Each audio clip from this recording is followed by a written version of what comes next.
Bueno, para iniciar la conferencia, pues mantener nuestro duelo, nuestro pésame a los familiares de quienes perdieron la vida en la tragedia del metro de Tláhuac. Está informando sobre esta tragedia todos los días la jefa de gobierno, Claudia Sheinbaum, que cuenta con todo nuestro apoyo, nuestro respaldo, y está atendiendo personalmente a los familiares de las víctimas de esta tremenda y dolorosa tragedia. Entonces vamos a continuar ayudando, y al mismo tiempo ya iniciaron las investigaciones para ver las causas de este incidente, accidente, lo que se demuestre que sucedió, para a partir de esa investigación castigar a los responsables. Eso es lo que podemos comentar. Vamos hoy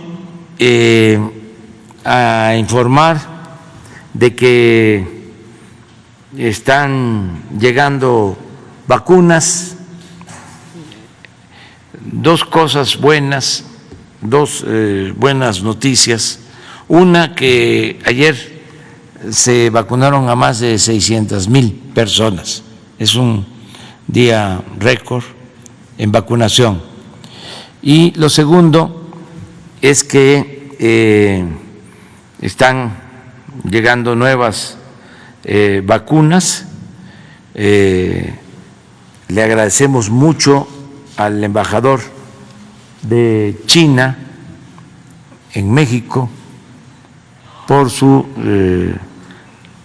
apoyo, porque estas vacunas nos van a servir para la aplicación de segundas dosis que ya se estaban esperando.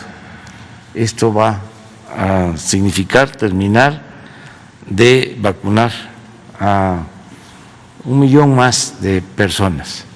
Depende fundamentalmente de la velocidad a la que llegan las vacunas.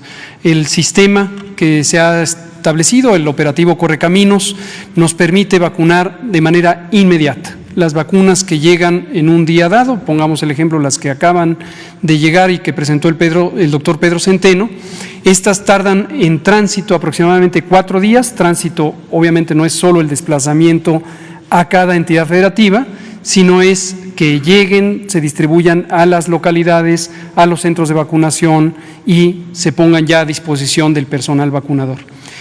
4 días es el tiempo promedio de desplazamiento, pero de manera continua, en cuanto llegan, se van a la ruta y se van a la aplicación. No hemos parado de vacunar, ningún día nos hemos quedado sin vacunar, excepto en los días de la calibración al inicio de diciembre, donde 2 o 3 días no hubo vacunación. Pero pueden ver en la gráfica, todo lo demás ya se ha mantenido alguna cantidad de vacunación diaria. Ayer llegamos a una cifra récord, es la más alta día de vacunación, 604,065 dosis, en este caso para las 4 subpoblaciones que están en proceso de vacunación. La siguiente, por favor, nos muestra que casi 20 millones de dosis de vacunas han sido aplicadas en nuestro país, exactamente 19,951,121. La siguiente, por favor. Y aquí está la distribución por los distintos grupos. En total tenemos las 13,328,238 personas que ya han sido vacunadas, al menos en la primera dosis. Y aquí vemos las distintas subpoblaciones. Comentamos, como indicó el presidente, en personal de salud se ha continuado la vacunación del personal de salud de las unidades COVID, de las unidades de primera línea de respuesta. Extensamente hemos explicado la importancia de este segmento de vacunación como un mecanismo de protección grupal, colectiva, independientemente de que el mecanismo es vacunar a personas, lo cual es desde luego muy benéfico. El objetivo en el plan de vacunación en México y en muchas partes del mundo es el asegurar la continuidad de la operación del sistema de salud en su segmento que atiende a las personas con COVID. Ese es el propósito técnico definido en México y en muchos países que tienen programa de vacunación contra COVID. Y siguiendo con esta perspectiva positiva, ¿cuándo cree usted que llegará el famoso verde? ¿El semáforo verde? Sí, el semáforo verde para que ya exista liberación. Sí, muchas gracias por la pregunta, es muy importante. Aquí hay que tener un balance entre esperanza y prudencia. Vemos 15 semanas consecutivas de reducción de la epidemia. En un país tan poblado como México, en regiones tan densamente pobladas como la Ciudad de México o el Valle de México, vemos un comportamiento de control muy estable. Esto no es fácil en los países densamente poblados, en general es mucho más complejo el mantener una reducción epidémica tan sostenida. ¿Cuál es la explicación? Es múltiple, pero un elemento que no dejamos de destacar y de agradecer es el comportamiento del pueblo de México. En la medida en que existe hoy una vacuna, tenemos un mecanismo de protección específica, un producto que se le pone a las personas, les causa inmunidad y ya tienen menor riesgo de enfermar. Pero antes del efecto propiamente de la vacuna está el efecto del comportamiento poblacional. Entonces, las personas que se mantienen a sana distancia, que procuran no concentrarse en espacios públicos, sobre todo cerrados. ¿Algún acuerdo o algunas medidas que se van a tomar considerando que vienen las elecciones y bueno, se van a acumular, se van a concentrar las personas en las casillas o inclusive pues en los mítines o cosas de esas? Gracias también por preguntarlo, ya que se avecina el momento de la emisión del voto y esto es muy importante.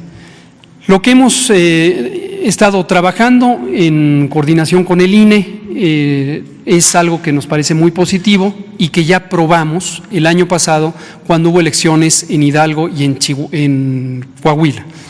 Cuando eso ocurrió, aquí retomo sobre algo que es importante que la población conozca, ya lo hemos comentado, hubo inquietudes, hubo personas en esas entidades federativas, Hidalgo y Coahuila, que decían hay que cancelar las elecciones. El presidente López Obrador fue sumamente enfático en decir de ninguna manera vamos a cancelar elecciones porque esto es un derecho fundamental. Entonces tenemos que ir hacia adelante con las elecciones y obviamente tenemos que garantizar las condiciones de seguridad sanitaria para que esas elecciones no aumenten la epidemia y no dañen a las personas. Y nos instruyó a trabajar de manera muy coordinada con el Instituto Nacional Electoral y la manera en que lo trabajamos fue muy exitosa, hubo un gran diálogo. El INE por su cuenta, el Consejo General del INE, había anticipado la situación, convocó a expertas y expertos en salud pública, diseñaron un plan de manejo de las elecciones que fuera amigable a la seguridad sanitaria. Por supuesto, tomaron en cuenta los lineamientos de seguridad sanitaria que la Secretaría de Salud ha emitido desde el inicio y nos los pusieron a consideración, lo cual agradecemos, y entonces revisamos conjuntamente esos protocolos. Los protocolos se aplicaron, correspondió a la autoridad electoral de carácter nacional y también a las entidades federativas, vigilar el cumplimiento, se logró el cumplimiento y no tuvimos ningún incidente epidemiológico de reemergencia durante las elecciones.